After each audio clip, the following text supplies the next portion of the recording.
www.starmarketingonline.com.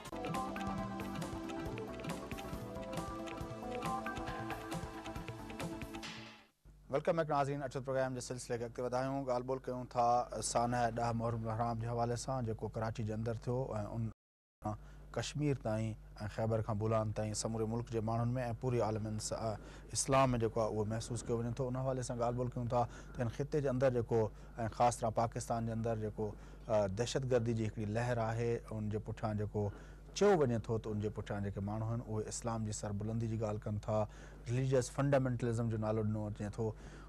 उहो phenomena छा आहे ऐं छो उहा जेकॾहिं इस्लाम जे नाले में थिए थी त उहो 12 रबीउल अव्वल या 10 मुहर्रम हराम या ख़ुदि पाण मुल्क जे माण्हुनि जे जेको आहे मथां हमला ऐं जेको आहे बेनज़ीर साहिबा जी शहादत, मैरियट बम धमाका, ॿिया अहिड़े क़िस्म जा जेके वाक़िया, नईमी साहब अलामा नईमी साहब जी जेको शहादत ऐं ॿिया अहिड़ा वाक़िया जेके थियनि था, जेकॾहिं उनजे पुठियां वाक़िअतनि अहिड़ियूं क़ुवतूं जेके इस्लाम जी सरबुलंदी जी ॻाल्हि कनि थियूं त पोइ ही वाक़िया छो था थियनि ऐं जेकॾहिं ईअं न आहे त पोइ एक्चुअल पोज़ीशन छा आहे, आलिम दीन उनखे कीअं था ॾिसनि, अचो त मालूम कयूं। जी कादरी साहब, इसमें मैं अपनी बात करने के बजाय कुरान शरीफ का सहारा लेते, यकीनन वो हम सब के लिए हिदायत बनकर आया और दुनिया के सारे फार्मूले इसमें हल हो जाते हैं।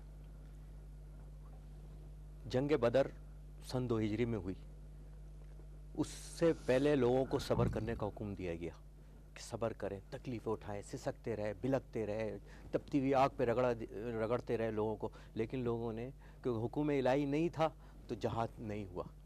लेकिन सन 2 हिजरी में कुरान शरीफ के अंदर एक आयत उतरी, सूरह बकर की 119वीं आयत, जिसके अंदर फरमाया अल्लाह ने कि अल्लाह के लिए लड़ो उनसे जो तुमसे लड़ें, जो तुम पर तलवार उठाएं, और हद से आगे ना बढ़ो, हद से आगे बढ़ने वाले को अल्लाह पसंद नहीं फरमाता। ये सिंपल एक फार्मूला उतर गया कि आप हमें इस पे अमल करना है कि अल्लाह से लड़ो, यानी कि अल्लाह की सरज़मीन पे असला मुजाहिद वही है, जहाद वही है जो अल्लाह के लिए लड़ा जाए, जो अल्लाह की रज़ा के लिए लड़ा जाए। और उसके अंदर एक और आगे तफसीर में और हुक्म फरमाते हैं, कहते हैं आप बूढ़ों को, अपाजों को, बच्चों को, घरबार को और राहिब को आप उन पर हमला ना करो, उनको नुकसान ना पहुंचाओ। यानी कि इस्लाम कितना खूबसूरत मैसेज दे रहा है कि आप जहाद करो अल्लाह की रज़ा के लिए, जो तुमसे लड़ें, जो तुम पर तलवार उठाएं। ये बताएं जितनी बम ब्लास्टिंग हो रही है, ये कौन सा जहाद हो रहा है कि निहत्ते लोगों पर बम ब्लास्टिंग की जा रही है? ये कौन सा रद्द अमल हो रहा है कि बच्चों को, मशाइख को कब्र में से लटका के 3 दिन बाद पोलों पे लटका के गोलियां मारी गई। 146 उलमा इकराम को शहीद कर दिया गया, 9 मज़ारात सवाद के अंदर शहीद कर दिए। हम दीन की खिदमत कर रहे हैं, हम जहाद कर रहे हैं। दूसरी तरफ दीन हमें ये बता रहा है कि जानवर के साथ रहम करो, बकरे को बकरे के सामने मत काटो।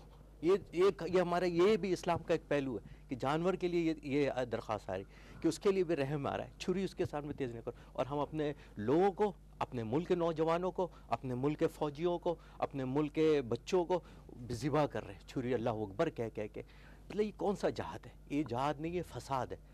फसाद जो भरपा किया गया है, ये वही लोग हैं जो सन 1900 में जिनको पाला गया था रियाल और डॉलर के थ्रू, जिनके लिए रियाल और डॉलर खर्च किए गए थे। ये पेड वर्कर है, ये सारे उन लोगों के जो पाकिस्तान को डिस्टेबलाइज करना चाहते हैं। ये देख लें आज आप जितने गिरफ्तार होते हैं, जितने रेड बुक के अंदर नाम आते हैं, ये सब वही लोग हैं जो ये सब कर रहे हैं और जो मुसलसल नुकसान हो रहा है। डॉक्टर सफ़ाई नईमी साहब, अच्छा हमारे इसके अंदर कुछ मजहबी और कुछ सियासी जमातें वो भी इसमें इन्वॉल्व हैं जो उनको सपोर्ट कर रही हैं, इसलिए उनके मफादात हैं। मतलब एक चीज़ कुरान शरीफ में खुलकर अल्लाह ताला ने बयान कर दिया। अगर आप कुरान शरीफ में, इसी मैंने सूरह बकर की अगर 119, 127 और दीगर आयतें अगर करें तो लगता है कि जैसे जहाद एक मौजू है, मतलब जहाद एक सब्जेक्ट है। अगर 5 अराकीन है इस्लाम के, एक छठा अराकीन है। फ़ुक़हा फरमाते हैं कि ये भी एक अराकीन है, यानी कि जहाद के लिए लोग दुआ किया करते थे, रात को दुआएं मांगा करते थे, कबूल होती थी उस रात को जब जहाद की। तो आज हमने जहाद को गलत मकसद के लिए इस्तेमाल किया। हम अमेरिका के खातिर रशिया से लड़ पड़े। हमने अपनी एक बाउंड्री है, अमीर वक्त मौजूद है, आपकी फ़ौज मौजूद है, आपके कानून मौजूद है। तो आप जब अमीर वक्त आपको हुक्म देगा तो जब आप करें, जब आपकी फ़ौज मौजूद है तो आपको क्या ज़रूरत है कि एक रिट। अब यकीनन आज आपको, जब आपने उस वक्त, क्योंकि आपके मफादात थे तो आपने इनको प्रमोट किया।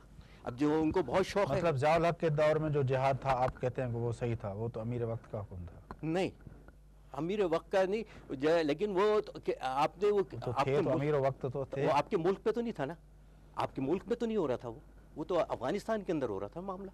آپ کے ملک کے لیے. امیر کا حکم تو اپنے ملک کے لیے نا, کہ میرے ملک پہ چڑھائی ہوتی ہے, مخالف کو میرے ملک میں آ رہا ہے. نہیں, جب ایران پہ حملے ہوئے, اسپین پہ حملے ہوئے, یورپ کو ہم نے فتح کیا, ہندوستان تک فوجیں آ گئیں مسلمانوں کی, تو وہ اس وقت حدود نہیں تھی, اس وقت حدودیں نہیں تھی, سب کی فوجیں نہیں تھی. ایک جیسے ایک مسلم حکمران جو آج ہم کہتے ہیں کہ ہمارا وہاں آپ سعودی عرب کے اندر ایک اسلامی فنڈ قائم کر دیں, وہاں جہاد ایک فوج اسلامی قائم کر دیں, جیسے یو این او سے فوج نکلتی ہے, وہ جاتی ہے جہاں پہ امن قائم کرنے کے لیے دوسرے ممالک میں, اسی طرح ایک سعودی عرب کے اندر شوق ہے نا جہاد کا, تو وہاں پہ ایک کام قائم کر دیں, فوج اسلامی, ایک اسلامی کرنسی. جب یورپین کنٹریز ایک ہو گئی وہاں فوج کریں. جب کسی مسلم ممالک کے اندر کوئی مسئلہ ہوتا ہے, افغانستان میں ہو, ایران میں ہو, لبنان میں ہو, معلوم کرتے ہیں محمد حسین مسعودی صاحب سے کہ جہاد کا جو فلسفہ ہے اس میں اسلام کیا کہتا ہے. دیکھیے بہرحال تعریف پھر ہو گئی ہے, اور اگر سمجھنے والے کے لیے میرے حساب سے تو بہت کافی ہوتی ہے بات, لیکن تھوڑا سا بہرحال ایک دو جملے کی طرف اضافہ کرنا چاہوں گا کہ جہاد کیوں ہے دین کے لیے.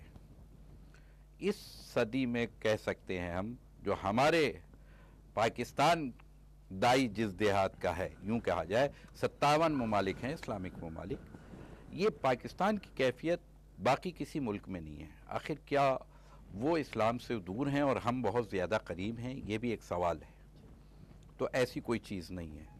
دوسری بات یہ کہ آخر یہ پاکستان ہی, تو یہ دین کے لیے جہاد ہو رہا ہے یا اقتدار اور دولت کے لیے؟ دین کے لیے جہاد مال کے لیے نہیں ہے, جہاد دین کے لیے ہے. آپ دین کو تو نقصان پہنچا رہا ہے, تو یہ کون سا جہاد ہو گیا کہ جو دین کو ہی نقصان, یعنی دین کو ہی ذبح کر دیں. سبحان اللہ, یعنی جہاد کرنے پہ آئے تو وہاں تک چلے گئے. افراط و تفریط کی ایک موضوع ہے یہ, کہ آپ کس منزل پر رہ کر کے کریں گے. پھر یہ کہ ہمارے کم از کم مکتب فکر میں یہ بات بہت واضح ہے, بغیر بے اذن معصوم, یہ نہیں کہ جو اٹھ جائے اس کا نہ حدود اربع پتہ ہے, نہ اس کا شجرہ پتہ ہے, نہ اس کی ذات پتہ ہے, اور وہ ایک بس بیچ میں روڈ پہ آ جائے اور کہے جی بسم اللہ جہاد, اور سارا لشکر جو ہے وہ اسلام اس کے پیچھے جائے. یہی چیز میں سوال کروں آخر, کہ افغانستان میں اسلام کی بڑی فکر ہو گئی ہمیں کہ اسلام جو ہے ذبح ہو رہا ہے. فلسطین میں کیا ہوا؟ کیا آپ کو کبھی یہ فکر ہوئی کہ فلسطین میں جہاد کر لیا جائے جا کے, جہاں مقدس قبلہ اول ہے, مسجد اقصی ہے, انبیاء کی سرزمین ہے. افغانستان کی بہت فکر ہے ہمیں کہ افغانستان میں اسلام کہیں ختم نہ ہو جائے, لیکن فلسطین ہماری سرزمین ہمارے ہاتھ سے نکل جائے کسی کو کوئی پرواہ نہیں ہے. اور بات میں اس میں اضافہ کرنا چاہوں گا کہ یہ بھی ذہن میں رہے کہ یہ جہاد جو یہاں کیا جا رہا ہے وہاں اس لیے نہیں ہو سکتا ہے کہ جس نے جہاد کرایا, جس کو وضاحت کر دی تھی انہوں نے کہ جس ڈالر پہ جہاد ہوا تھا وہ روس کے خلاف تھا, یہ کیسے ہو سکتا ہے کہ میرے ڈالر سے میرے خلاف جہاد ہو جائے؟ یہ بہت سارے مسائل ہیں, یہ دقیق باتیں ہیں جس کو سمجھنا ضروری ہے. دو چیزوں پہ آپ دونوں اکابرین کی رائے لینا چاہوں گا. ایک جو فلسفہ یہ ہے, ہم دیکھتے ہیں ہسٹری میں کہ اسلام کے نام پہ کچھ فورسز ابھرتی ہیں. فلسطین کی جس طرح آپ نے بات کی, فلسطین کی ایک موومنٹ ہے, کچھ لوگ اس کو ریلیجس پوائنٹ آف ویو سے دیکھتے ہیں, کچھ لوگوں کا خیال ہے کہ وہ اپنا نیشنلسٹ موومنٹ ہے. بہرحال حماس جو ہے اس کا تو ایک ریلیجس اس کو ٹچ ہے, حزب اللہ ہے اس کا ایک اپنا وہ ہے. اس طرح ہم دیکھتے ہیں کہ ایران کے اندر جو انقلاب آیا, افغانستان کے اندر طالبان کی حکومت بنی, کشمیر کا جو چیزیں ہیں, ایک تو یہ ہے کہ ایک ٹیریٹری کے اندر جو کچھ ہو رہا ہے اور وہاں پہ موومنٹس ہیں اسلام کے نام پہ وہ کرتی ہیں. دوسرا ہم دیکھتے ہیں کہ ایک انٹرنیشنل ایک فلسفی آ گئی ہے کہ بھئی القاعدہ ہے اور اس طرح کی تنظیمیں ہیں, وہ کہتے ہیں کہ ہم پوری دنیا میں اسلام لائیں گے, ہم جہاں چاہیں, جن کو اب نان اسٹیٹ ایکٹر کا نام دیا جاتا ہے. ان دونوں چیزوں میں کوئی فرق ہے, آپ کیا سمجھتے ہیں؟